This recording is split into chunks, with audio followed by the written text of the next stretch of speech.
আমার স্বামী সন্তান, আমার ছেলের সন্তান আমার স্বামীকে বাসা থেকে ডেকে নিয়ে বাসায় নিয়ে যাইয়ে তার নিজ বাসায় ফখরুল হাসান, ইকবাল হাসান এবং ওর বাবা মকবুল হোসেন তার বাসায় আটকায় রেখে মানসিক নির্যাতন করে, শারীরিক নির্যাতন, মানসিক নির্যাতন করে 300 টাকার স্টাম্পে সই করায় নেই। আমার স্বামীর মিথ্যা মামলায় যাত্রাবাড়ি থানায় অস্ত্র ডাকাতি আইনি মামলায় ফেলাই দিয়েছে। বিভিন্ন রকম আমি বাচ্চাদের নিয়ে হয়রানির শিকার হয়েছি। আমার স্বামীর উপরে মিথ্যা মামলার ভয় ভীতি দেখাইয়ে আমার স্বামীর একটা ব্যবসা প্রতিষ্ঠান ছিল, কৃষি মাঠে কৃষি জমি ছিল, সবকিছু লিখে নিয়েছে। তারপরেও আমার স্বামীর মিথ্যা মামলায় জড়াই দিয়েছে। আমি আজ এই মানববন্ধনের পক্ষ থেকে আমি বিচার দাবি করছি। এসপি ফখরুল হাসান তার প্রশাসনিক ক্ষমতার ব্যবহার করে যদি কোনো কেউ যেন আর কোনো সাধারণ মানুষের ক্ষতি না করতে পারে তার অপসারণ দাবি করছি। ভুয়া মুক্তিযোদ্ধা তা নিয়ে যে সে যত সুযোগ সুবিধা নিয়েছে তার সঠিক তথ্য সুষ্ঠু বিচার করে তার আইনের আওতায় এনে তার কঠিন শাস্তি দাবি করছি।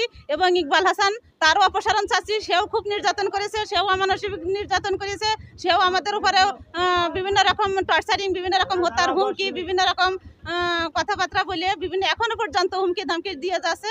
আমি দৃষ্টান্তমূলক শাস্তি দাবি করছি আপনাদের এই মানববন্ধনের উপলক্ষ করে। আমরা এখানে আজকে একটা মানববন্ধনে আসছি। এই মানববন্ধনটা ফখরুল ইসলাম একজন এএসপি অনৈতিক প্রভাব খাটিয়ে, তার পিতাও অনৈতিক প্রভাব খাটিয়ে এই অঞ্চলে একটা বিভীষিকাময় অবস্থা তৈরি করেছে। এখন আমরা এই জায়গায় এসছি, হাজার হাজার মানুষ এসছি। এখানে এসে মানববন্ধনে আমরা সরকারের কাছে আবেদন করতেছি যে এই মহিলাটা, মধ্যবয়সী মহিলার স্বামী আজকে যাত্রাবাড়ি থানার মামলায় জড়িত।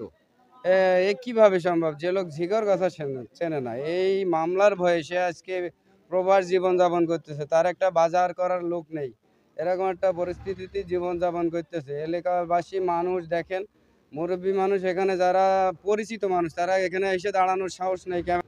তাই এই খারাপ পরিস্থিতির থেকে আমরা উত্তোলন চাচ্ছি এবং সরকারের হস্তক্ষেপ কামনা করতেছি। ইউনূস সরকারের বিশেষ করে দৃষ্টি আকর্ষণ করতেছি যে এই ধরনের ক্ষমতা অপব্যবহারকারী এএসপি যাতে কোনো পদে না থাকে এবং তার দৃষ্টান্তমূলক শাস্তি হোক এবং এই অসহায় পরিবারটার দিকে আমাদের ইউনো মহোদয় যেন দাঁড়ানোর একটা ব্যবস্থা করে।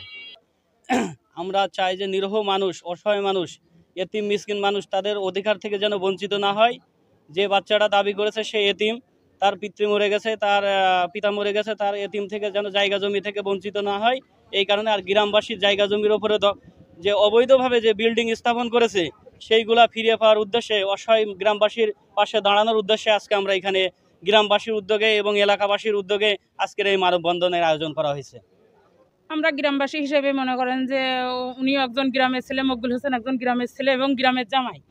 দুই সম্পর্কই তার সবই গভীর সম্পর্ক এলাকায়, কিন্তু এই গভীর সম্পর্ক থেকে সে কোনোদিনও কারোর উপকারে আসতে পারেনি। কথার সাহায্য, টাকার সাহায্য, অর্থের সাহায্য, কোনো সাহায্যই মানুষ গ্রামবাসী তার কাছ থেকে পায়নি।